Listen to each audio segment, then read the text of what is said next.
on the video, and I'm going to hit record on the audio in, and let me just make sure I got this set up right. Yep. In three, two, one. Hi, everyone. Welcome to Sandy K Nutrition, Health and Lifestyle Queen. Today with me, I have a special guest. His name is Gregory Kelly, and he is the Vice President of Product Development at Qualia Life. He is a naturopathic physician, an ND, the author of the book Shapeshift as well. So he was also the editor of the journal Alternative Medicine Review and has been an instructor at the University of Bridgeport in the College of Naturopathic Medicine, where he taught classes in advanced clinical nutrition. Oh, we can have some really good nutrition talks. Can't wait. Mhm. Counseling skills and doctor-patient relationships. Dr. Kelly has published hundreds of articles on natural medicine and nutrition, contributed 3 chapters to the textbook of natural medicine. Oh my God, I have it right here. I have Oh, that text. It was one of my student textbooks. That's so cool. And has more than 30 journal articles indexed on Pubmed. His areas of expertise include nootropics. I don't know how you're going to pronounce that, but anti-aging and regenerative medicine, weight management, sleep, and the chronobiology of performance and health. And today we're going to be talking about magnesium. I was just saying, I think I've done 2 other shows on magnesium. So this will be my third with various experts and different viewpoints with different research to help you decipher if magnesium is something you need to add to your stack because everybody's talking about it. But as Dr. Kelly and I were just talking about, resonance is so important and bio individuality. So whatever you hear on my podcast, we are not giving you any medical advice. You need to speak with your own practitioner on if this is right for you. And I do also have a discount. It is qualialife.com/Sandy K. That's going to give you 15% off.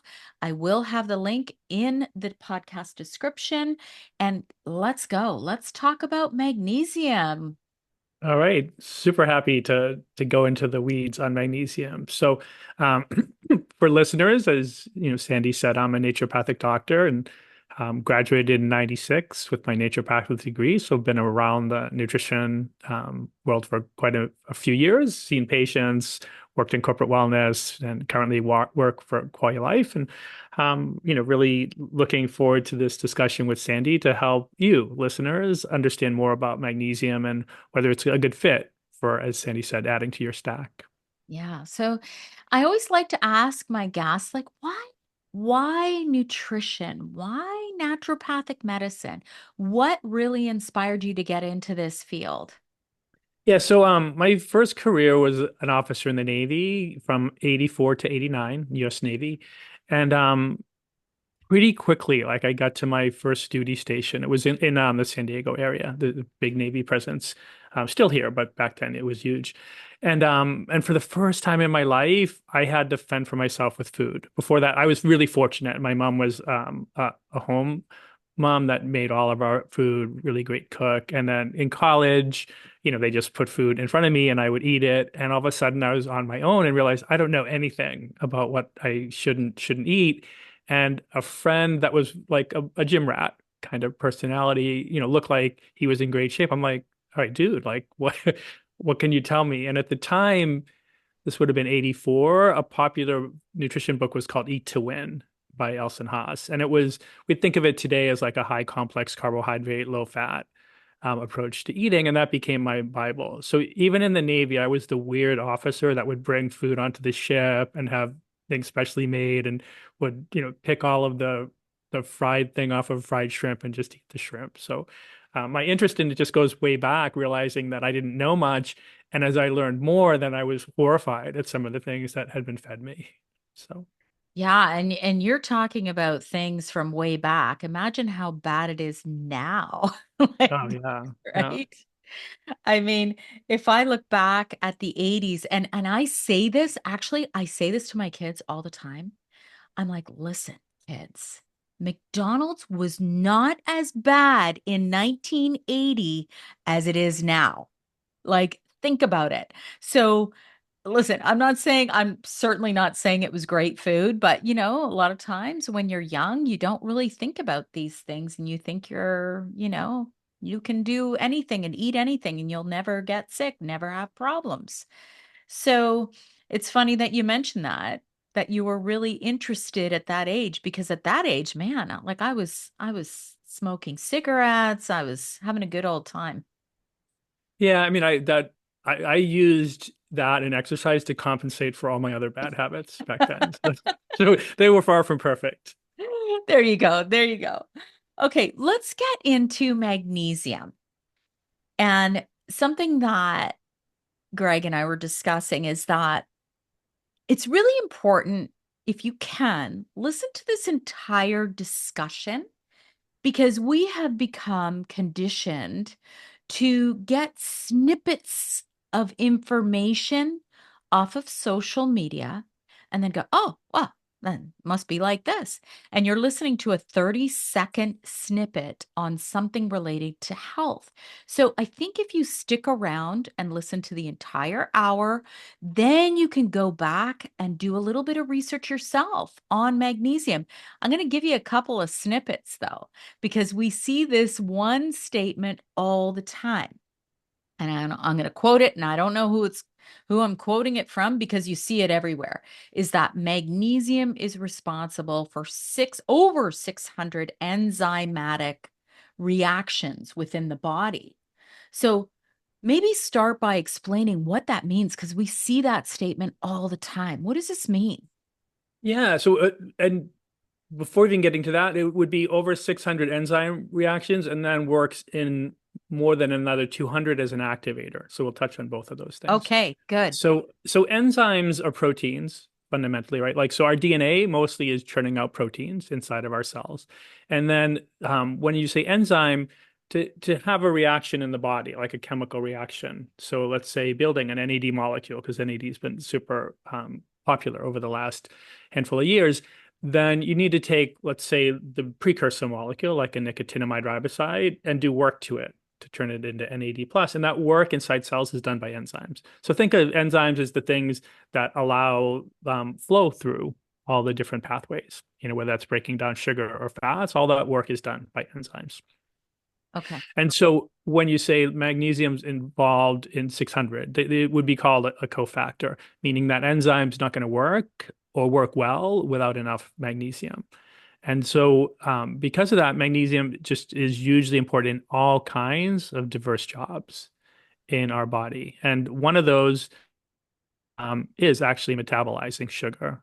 So gets into kind of like the general progression. If you consume something with sugar, fruit, honey, table sugar, you name it, carbohydrates, they're eventually metabolized down to sugars. Then that sugar has to be, at the end of the day, turned into ATP, right? The cellular energy, kind of the power molecule in our cells.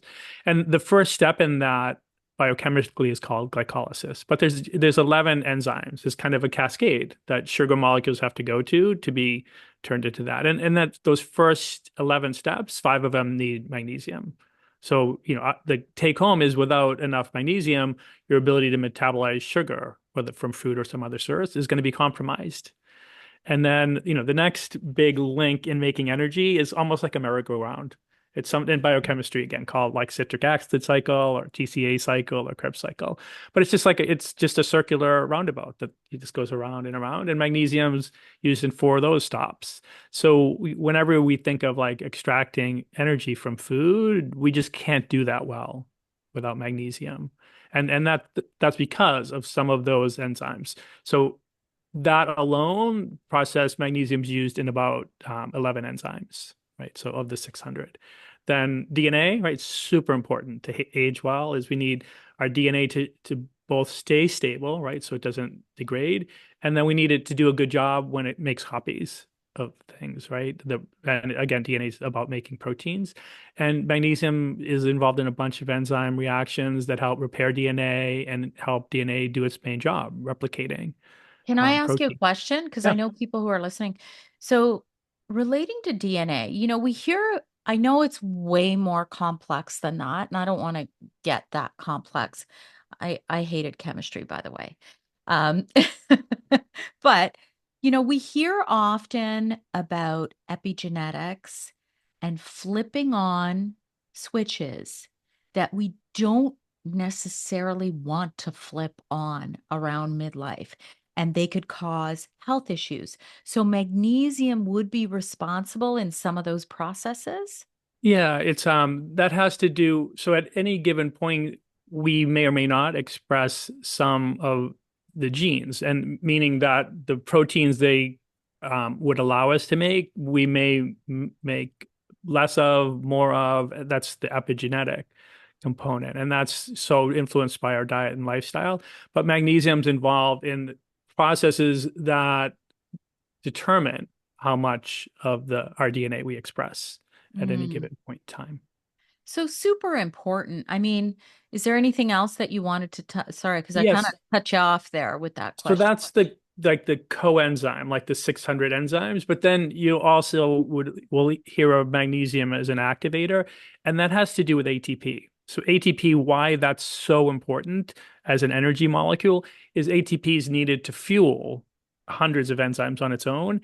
And the key takeaway is that ATP is always complex with magnesium to be active. So that's when that another couple hundred reactions when magnesium is an activator. It's because without magnesium, ATP can't do its job. And Mm. ATP, as I'm sure you and your listeners have heard, is the energy currency of our cells. So we could have all of that, energy in the bank. We can't deploy any of it if we don't have magnesium. Wow. Yeah, that's very, very important. So anything else that you want to touch on? No, I think the key Yeah. takeaway just on a cellular health level is that magnesium just has a huge number of jobs that it's doing for each and every one of us all the time. So we need to be good to our magnesium stores.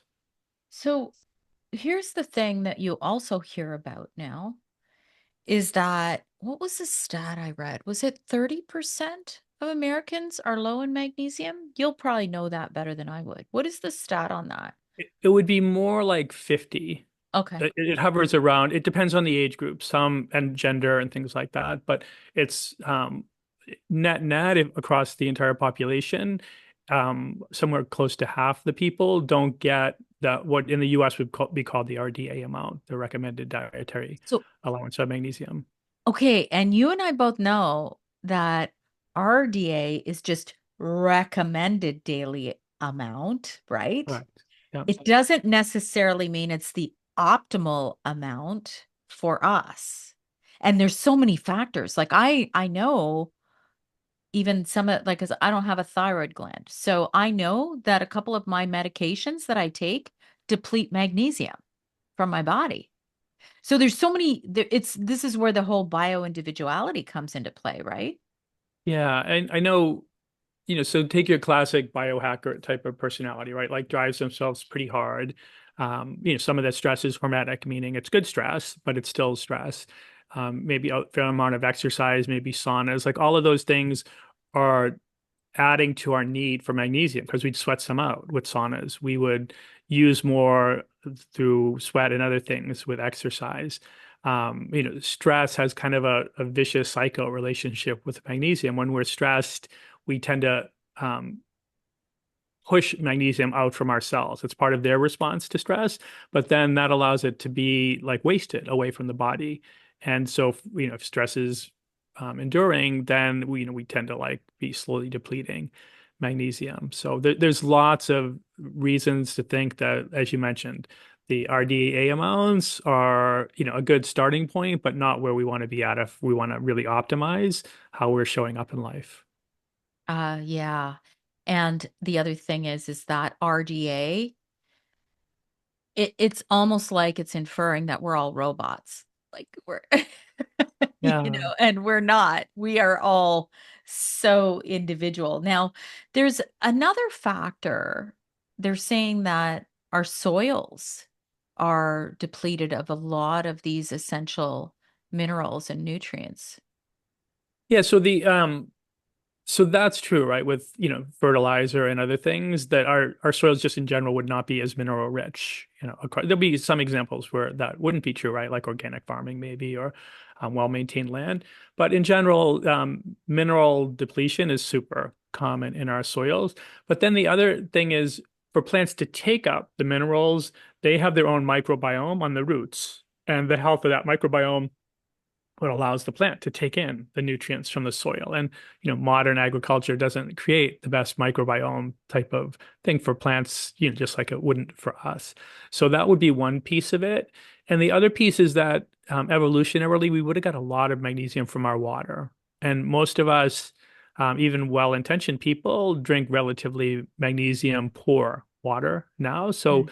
that's a big piece that many of us, probably almost all of us are missing, getting a lot of our magnesium from water. I have a question, and I'm not sure, they say no question is dumb, right? So, are there toxins or other minerals that could actually almost like leach magnesium or deplete magnesium? Does that even make sense? From us or from food, from like From plants? food, from water, like does some, you know, uh, how certain things can almost like leach or overpower other minerals? Like, does that even make sense? Yeah, yeah. So in plants, I don't it wouldn't be my area of expertise, but my suspicion is what we think of as more like the toxic metals, right? Like your leads and cadmiums probably would impair some of the uptake of magnesium into a plant. And plants are, where magnesium starts and still the best food supply of the richest sources of magnesium in our diet are green plants. Like for us, our red blood cells at the center of that molecule is iron, which gives the red color. In plants, it's chlorophyll, right? That really green thing. And the center of chlorophyll is a magnesium, right? So magnesium's super important for plants, but it's why we were joking about kale. Before, kale would be a really good magnesium source. Spinach is thought of as, among the highest concentrated. And it's because of that, many reasons, but one, that green pigment in plants is got a magnesium at its center.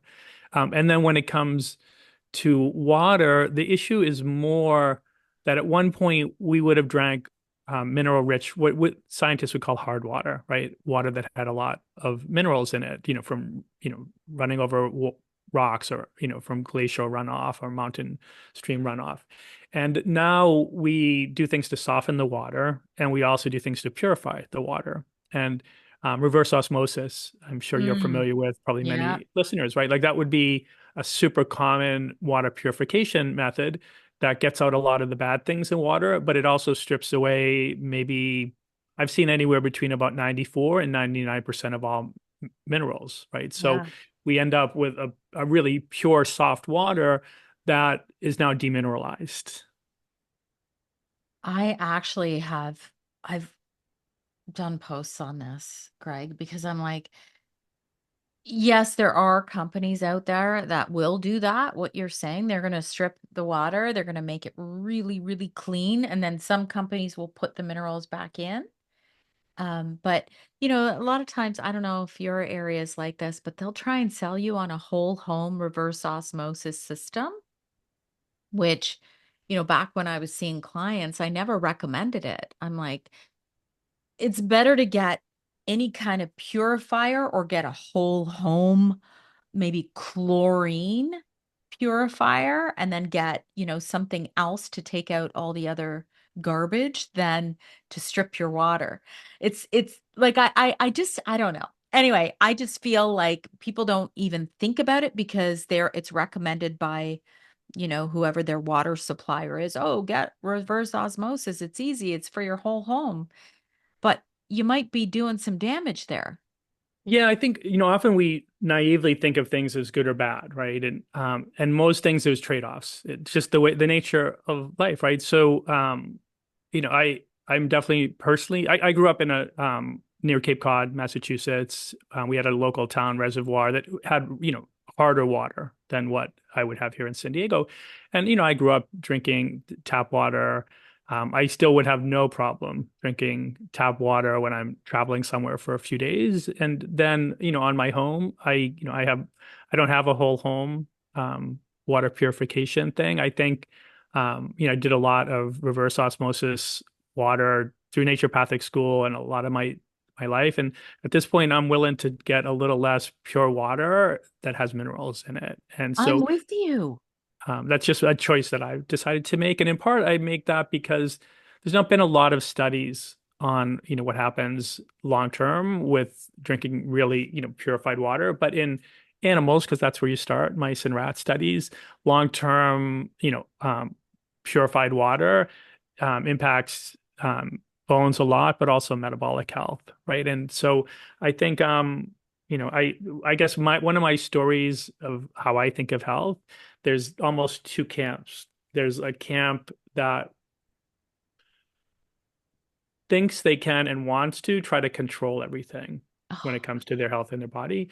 And there's another camp where I just call it trust my body. So, I believe there's fewer people in that camp, but that's the one I reside in. I just have a lot of confidence and trust in my body that it's going to do the best it can for me. And my job is to listen to it, to love it, and to support it. So, oh gosh, we align so much. Like I used to listen, I come from a place of control comes natural for me. I want to kind of control everything.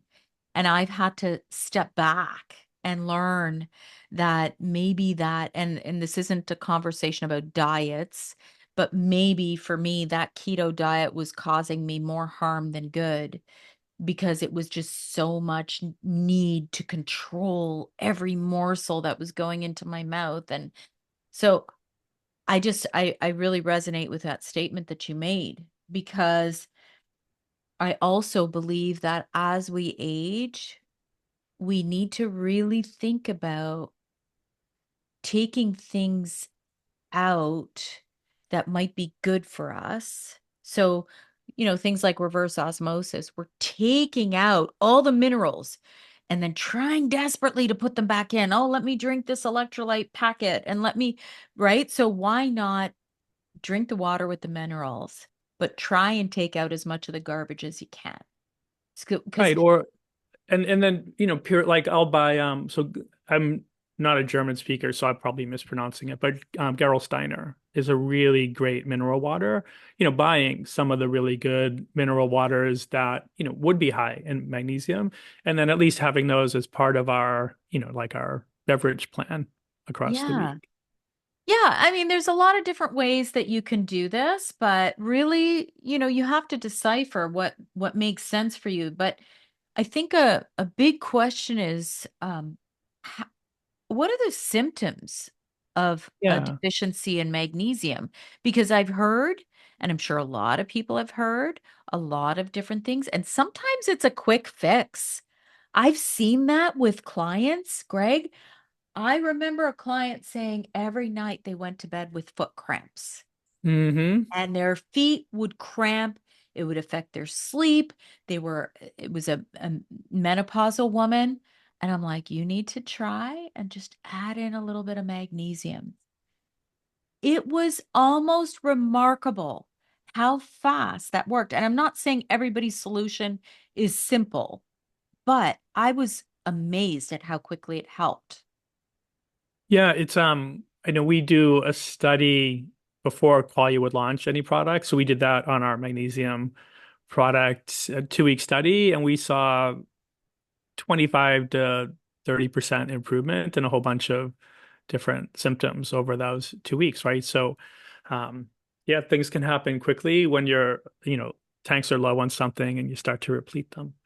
So getting to I guess bridging things together because, most of us, even when we're really diligent on our water, aren't getting as much magnesium in that as our ancestors would. And the, food supply is not as good, even if we're impeccable with our diet.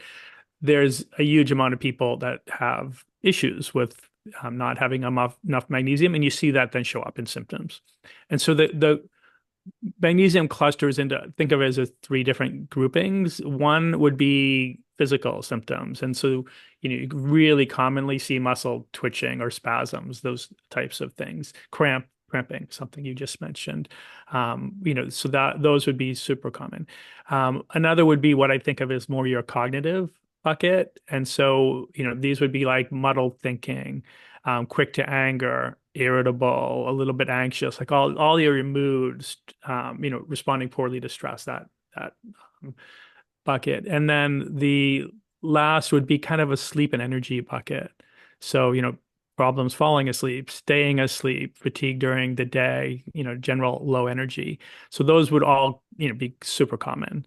And you're shaking your head because like who among us doesn't know many people that suffer from a lot of those, right? So Yeah. what we use when we're measuring response to Qualia Magnesium Plus is it's called the Magnesium Status Questionnaire. And I have no idea who created it, but it's used in a lot of functional medicine and naturopathic practices. And I'm sure we could, provide a link to one that they're easily found on like a Google search. But usually there's four buckets of things, or not usually, there's four buckets of things that they ask about in that questionnaire. One would be, medications that are known to kind of, tax your magnesium stores. Diuretics would be the like a most common one, but other ones like birth control pills impact to a degree magnesium status. Acid Then blockers. acid blockers, yeah, That's a yep. big one, isn't it? Yeah, yep. So there's lots of comments. So that's one thing. But even, like nutritionally, taking a calcium supplement that doesn't have magnesium is going to like unbalance magnesium. Then there's, quite a few medical conditions that have connections to poor magnesium status. So that questionnaire asks about those. But then a big one that what we look at is then the symptoms, right? Some of the things that I mentioned. And that's what we usually just use to assess in our study. Like, all right, how did these symptoms change from before doing Qualia Magnesium Plus to after? And what we found in our small study before bringing Qualia Magnesium Plus to market is that 24 out of the 25 people in 2 weeks improved their scores, and on average, scores improved 27%. So, as you mentioned, you often start to see good changes in things like mood, muscle cramps, recovery, stress, sleep fairly quickly when you do a That's better job amazing. getting magnesium. 'Cause, now you mentioned the magnesium status questionnaire, which is pretty cool. I think that's cool because in terms of just going and getting a blood test, that's not really a reliable way to check magnesium because that's just what's floating around in your blood serum, right? Does that make sense?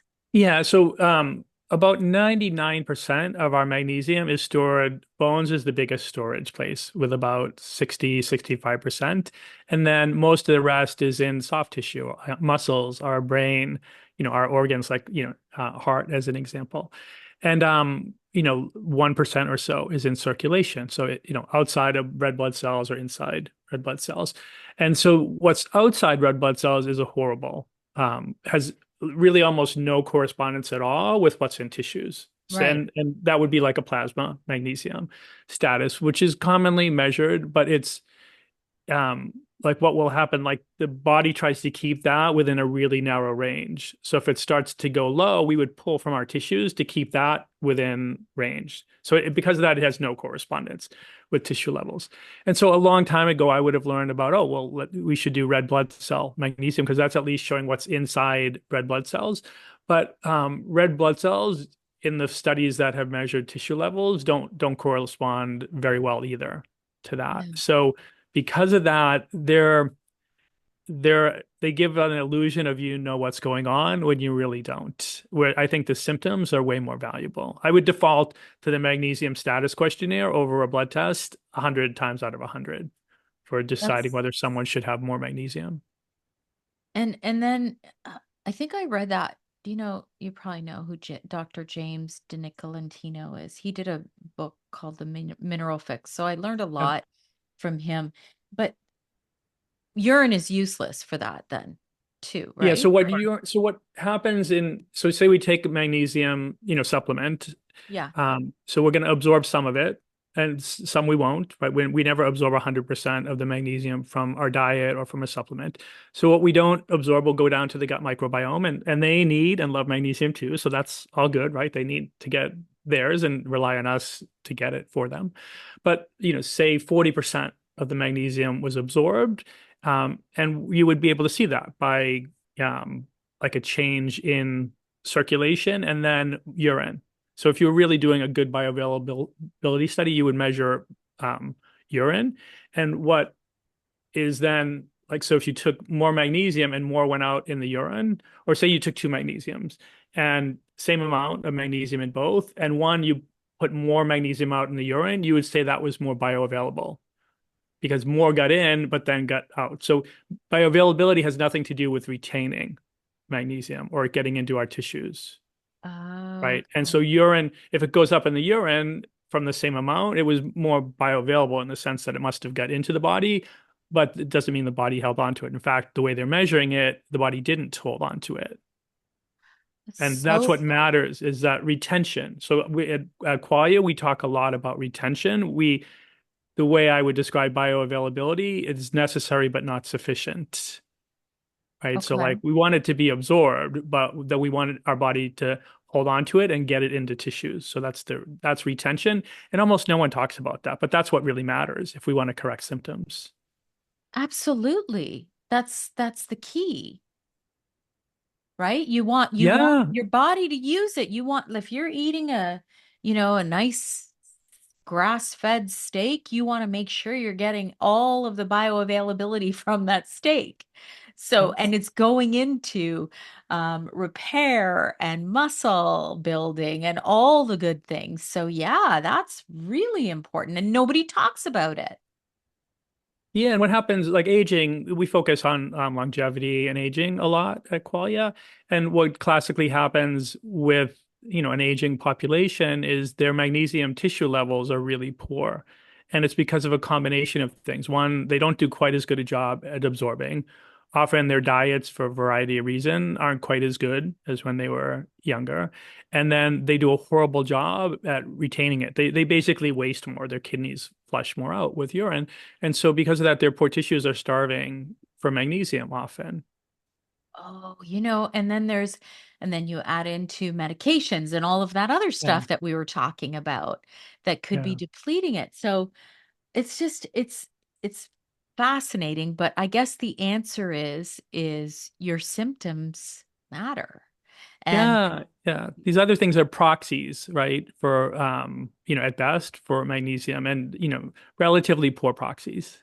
So, yeah, and one of the studies that I thought was super cool. So, doing the research part of what led to Quite Magnesium Plus, I read hundreds and hundreds of studies on magnesium and, magnesium bioavailability studies, retention, clinical outcomes, you name it. But what absolutely shocked me was how infrequently anyone's ever measured tissue changes in magnesium status. yeah, I mean less than 10 times in all of the studies I found on magnesium. And one was super cool. So if you don't mind, I'll share yeah, I that. So want to hear it. um, to do these types of studies, you would use biopsy tissue. So these are animal studies, right? So just that caveat. But um, one of them measured changes in both brain and muscle magnesium, but also looked at red blood cell magnesium with five different types of magnesium, and among the ones that we think of as the most bioavailable, right? So magnesium citrate, magnesium glycinate, magnesium malate. Another one was magnesium acetyltaurate, which is a newer magnesium. Yeah. Um, and so the super interesting thing in this was that they also measured a couple different doses or amounts of magnesium and measured it over time. So magnesium malate, as an example, if our listeners, follow magnesium or Google it, you'll usually hear that as a really good form of magnesium. Yep. That made red blood cell magnesium improve. It didn't change muscle or brain magnesium at all. So Oh, it had no interesting. ability to like make an impact in those tissues. Magnesium glycinate worked really well to improve brain levels, but not muscle. So it was a good brain one, which maps to how magnesium glycinate is often thought of as like a Right. sleep form of magnesium. Yes, yes. Magnesium citrate increased magnesium in both tissues, so like that was, um, but both of those, the glycinate and magnesium citrate, for the tissues they worked in, required a pretty big amount of them. What was really cool about the magnesium acetyltornate is that even at a low dose, that made brain levels optimized really efficiently. So you didn't need as much of it to like, make a big change. And the magnesium acetyltornate, although that rocked, that was by far the one that improved brain magnesium at the lowest amount. It didn't make any difference in muscles. It just didn't work there, right? So the the the lessons for me that come out of that is that these different forms of magnesium are different. Like our tissues can um, almost wave away certain ones and then like pull in others. Some are more versatile, like magnesium citrate worked in several different tissues. Glycinate worked in one tissue. The acetyltornate rocked for the brain, but didn't make much impact. So I know, when I think of magnesium, it's like I want to take a portfolio approach to the magnesium that I consume, right? To make sure that all of my tissues are going to get forms of magnesium that they can, grab hold of, bring in, and just retain and love in their bodies. So, that guided a lot of my thinking of developing Qualia Magnesium Plus. That's brilliant because I even use that, I'm going to say methodology with a few different types of supplements because it's almost like you're thinking about what you would get if you were to eat a variety of foods in a variety of well varied mixed diet, right? You're going to Mm-hmm. get that magnesium with those amino acids in if you're eating a really good variety of foods and a balanced diet.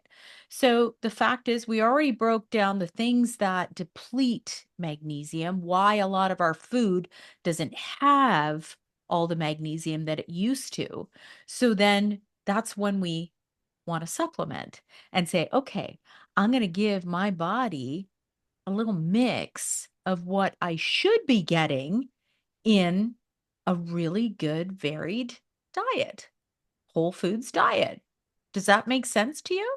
Yeah, 100% makes sense to me. And that's guided. And it's why Qualia Magnesium Plus has 9 different types of magnesium in it because I believe that portfolio approach is a sounder investment if we really want to optimize our magnesium well-being, so to speak.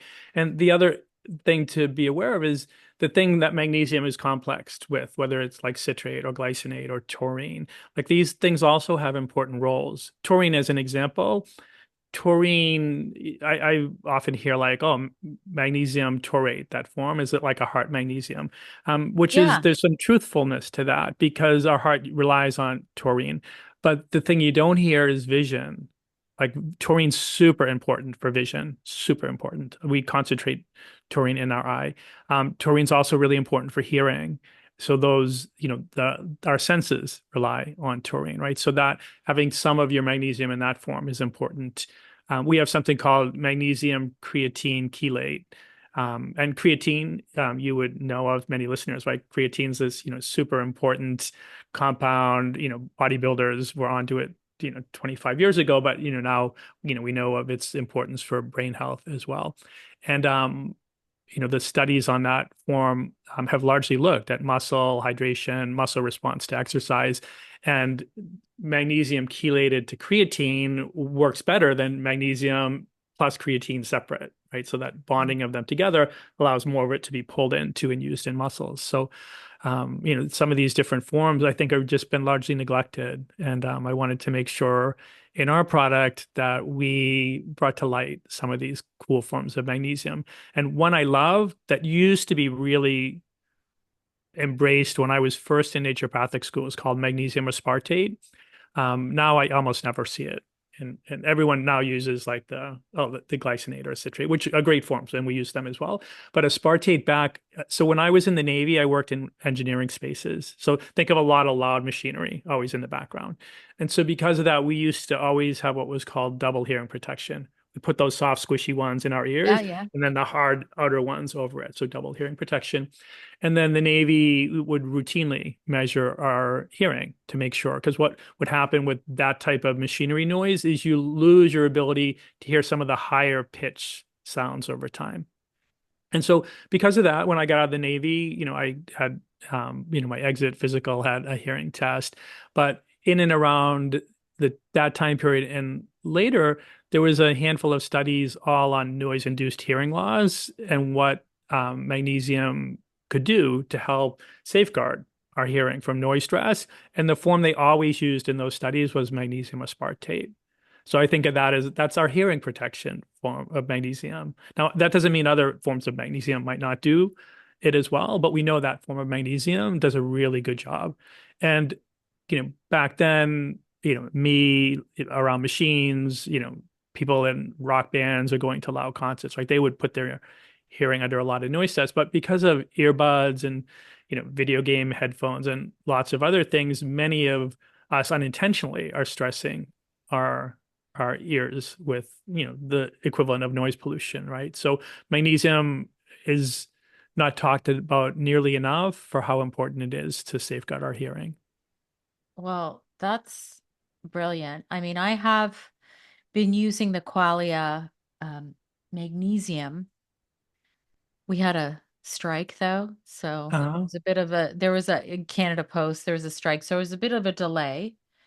But it's interesting that you talked about the taurine because I actually started adding that into my own stack and my husband's, and now with Qualia, because I did do a lot of research on taurine, but nobody talks about it. And so I love that you guys added that. Now, another form I want to ask you is L-threonate. That's not in your formula, is it? Or is it? no, so the magnesium L-threonate is also thought of as a brain magnesium. Yes. It goes by the name Magtine is the branded name, and Okay. it's a patented form. The company that owns that patent, to use that ingredient, you need to use a certain amount of it, which would have prevented us from doing our portfolio approach, right? So their studies are reasonable studies, but what they measured was magnesium changes in CSF, cerebral spinal fluid, which isn't exactly the brain, right? Where the acetyltaurate form that we use was actually measured brain levels changes. So I think that magnesium L-threonate is a good form of magnesium, but in the overrated category, and that Okay. the I'm going to magnesium, add, oh, sorry, sorry, go ahead. Go oh, ahead. that the magnesium acetyltaurate is a much better brain form of magnesium. I'm going to add to this because I won't, it's in one of my other recordings, but I never heard this until I recorded with this physician who is, she's very well versed. She's written a lot of books on magnesium. She talked about that very specifically. If you look at it, the dosage is always 3 capsules. And typically you only get like 80 milligrams of actual elemental magnesium. And so she was not a big fan of it specifically, only because she said, it's a patent, it's a lot of hype over the fact that it's a brain magnesium.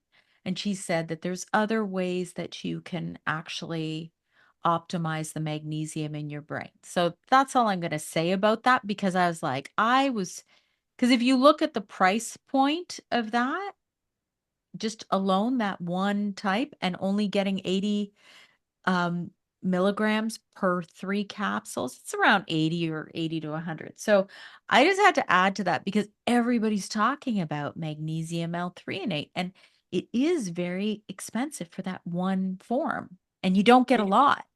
Yeah, and I think. the getting, so one of the things I wanted to do was within two capsules, because two, like you start to becomes, that pill fatigue, right? If you're taking lots and lots of capsules for other things.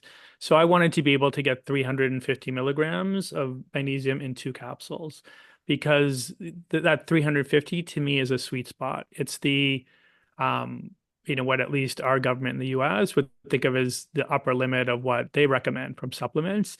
And it puts you with what you would have in a diet into a pretty optimized area and maps to what's often used in studies. So, the having to take more capsules and get less magnesium just wouldn't have been congruent with what I was trying to do personally.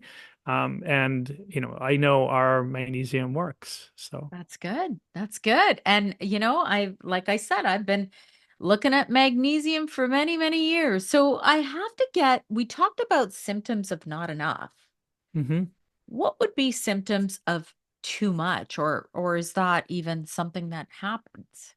Yeah, I mean, you'd have to go a lot like a lot, like grams of magnesium to get to too much for most people. And part of the reason is we mentioned that bioavailable piece, like the absorption. So what naturally happens, and this goes into the trust your body category, is our body's pretty wise at things. So if we, like I'm just going to put out a number, so don't think of this as a real factual number, but Okay. directionally right. So if say maybe on average we're going to absorb 40% of the magnesium we take from whatever we're supplementing, if our body was low in magnesium it would absorb more. If it had plenty of magnesium in its tissues it would absorb a lower percentage, right? So it's already got that ability for magnesium, for iron, for a lot of minerals. So that's one of the checks and balances. If we don't need as much, more is just going to now go down to the lower digestive system, used by the gut microbiome, or just eliminated in our stool. And then the next fallback I said was what's in circulation, right? If we take a massive amount and that goes up too much, we just urinate out more of that magnesium. So because of that, within at least a range of like sanity amounts of magnesium, the innate checks and balances we have keep us, in a good place. But what ends up happening if you're taking a lot more than you need, you're just wasting a lot of that magnesium. It's either not going to get absorbed or it's going to, be flushed away in the urine. So for most people, it's not a more is better. It's that Goldilocks principle, right? We want to put ourselves more in the zone of we're getting what's going to optimize our tissue levels. And I think, the amount in two capsules of Qualia Magnesium for most people, especially if someone's, more the turtle versus the hare approach, like not needing changes in a day, then, you'll get there in a really safe way. Okay. Um, so magnesium wouldn't be, how fat soluble vitamins, like you have to be careful with vitamin A and vitamin E because they get stored. Yep. So magnesium would typically just be excreted if your body Yeah. has too Yeah, much. I mean, we can only store so I've seen an amount and it's going to matter on our body size, I'm sure health and other things, but we only can hang on to somewhere between say 22 to 28 grams on average of magnesium in our bones and our muscle tissues. So we just need to make sure those tanks stay full, right? It's not, if we're taking say a gram of magnesium a day and we were really low, we'll fill those tanks up maybe faster. But, once they're pretty full, we just need to do, a good nutritional amount to make sure they stay full. Okay. Yeah, I love it. So that, you kind of covered off why magnesium from qualia is different because it has many different forms. Can you just run down all of them? We talked a little bit about taurine or taurate, acetyl taurate. Can you just run Yeah, down so we've got the magnesium aspartate. So I think of that as, the hearing magnesium. the brain, right? Well, magnesium aspartate, the to help our hearing, Oh, we don't hearing, actually have, hearing. Yeah, we don't actually have to get the magnesium into our brain. It doesn't quite get there. Hearing's like a different compartment. Okay. We got magnesium citrate, which I call the versatile one, right? Because in Does that study, it went up in both the brain and muscles with does it magnesium make you citrate. poop though too much? If you take too high, that one would be one that tends to have that more like Yeah. laxative effect. So we wanted some, but not like, again, it's the portfolio idea. Magnesium glycinate, which again I think of as like a calming, sleepish type. The magnesium acetyltaurate, like that to me is the best brain and the one experienced by people that run their own N of 1s as maybe the most calming form of magnesium. And then we also have magnesium taurate, so without the acetyl, so that's just bonded to taurine. We've got something called magnesium gluconate, and that one in one of the studies was the best retained form of magnesium. So we wanted to have that. We've got the magnesium creatine, chelate, right? So the creatine is used really differently in the body than those other things. And then we've got two forms of magnesium that are magnesium with a whole bunch of trace minerals, and both from water sources. And that goes back to what we started with, right? Like, along with losing magnesium from our water, we've lost all these trace minerals that normally would have accompanied magnesium. So evolutionarily, magnesium would have always been packaged with trace minerals, whether it was in food or water. And we wanted to create that same packaging in our Qualia magnesium. So we have a type of magnesium called aquamin that's derived from ocean water off the coast of Ireland. They basically suck water from the deep ocean and bring it up and then remove some of the salt, most of the salt and chloride. And then you have the magnesium with basically about 70 trace minerals from aquamin. And then we have another magnesium. We labeled it as concentrated seawater minerals, but it's from the Great Salt Lake area here in Utah, and they take the dried minerals there and again get rid of some of the salt and chlorine. But that would be another form of magnesium with again like 70 trace minerals. So we have those two blends, each with an abundance of trace minerals because we never really hear about the trace minerals and how lacking most people are. And the way I think of it is we wanted to create something more like mineral water with qualia magnesium. And so I wanted all of the trace minerals packaged with it. And then the last piece is we have a small amount of boron, which boron's another mineral and one that's really important for retaining magnesium. That's one of boron's jobs is, helping us retain the magnesium we get in our diet, in our bones and tissues. So, so that's our product, and we're super thrilled to be sharing it with the world. Brilliant. So a lot of listen, I'm in this whole world of supplements and I hear a lot of different things about heavy metals getting into a lot of the minerals. How do we know whether or not our magnesium or our minerals have heavy metals? Like, would it say that it's heavy metal tested? Um, so any reputable company is going to do that as part of GMP. So I think sometimes those things get overblown as issues. They, maybe buying the cheapest one you can find on Amazon where, it may not have been a reputable company, but, if it's any of the big brands that have been around for a while, the way it would work, so say we're getting the magnesium creatine chelate, right? So we're buying that from a vendor. They're the only ones in the world that make it. With that, they'll have a specification, and that just means this is their target. And it will have, a list of the impurities, right? Like the heavy metals, say. And then, then there would be what's called the certificate of analysis. Like, okay, what did you hit that target when it went through testing? And, so we would get that as a baseline, but then we'll do our own testing as part of our qualifying the ingredient, and then we test our finished products for all those things as well. And we wouldn't be alone. I think sometimes the media takes a swing or a poke at supplement industry writ large, but I think most of I'm sure on any of the brands you would have had on your show as a guest are all doing the best they can to make sure that they're producing exceptional quality products because they want to take them. Like, I want to take our products, so I want them, to meet my standards, your standards, and to really work for, Agreed. your listeners and my friends and family.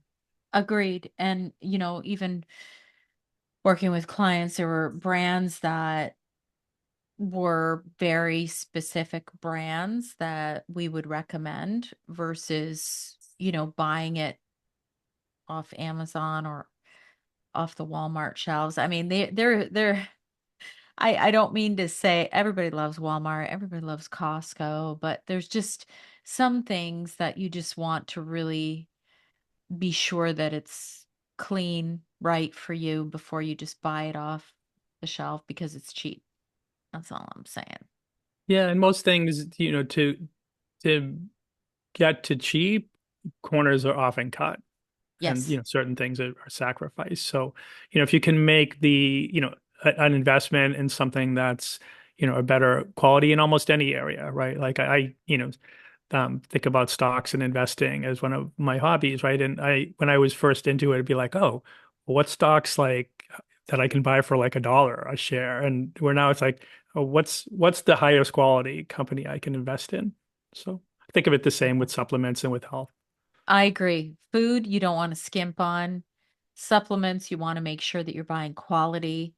There's a few things that, you're putting inside your body, you want to make sure it's decent. So, um, now I think we kind of covered off almost everything. Do you have anything that you want to add that we missed? No, I would just say, I would invite any of the listeners that were intrigued. I on the qualialife.com website, I wrote a fairly long blog about the Qualia Magnesium product, a bit about why magnesium is important, something about each of the forms that are in it and why I chose them. So, want to invite any interested listeners to read that. And then we're really active on Instagram. So, we do a lot of educational content there. And I would invite all of you to check our Instagram out. And again, our company is Qualia Life. And I really appreciate that you invested your time with me and Sandy today. Thank you so much. It's just such a pleasure meeting you, and I'm glad we had this discussion. Thank you very much. My pleasure. Okay, I hit stop on that one. Let me hit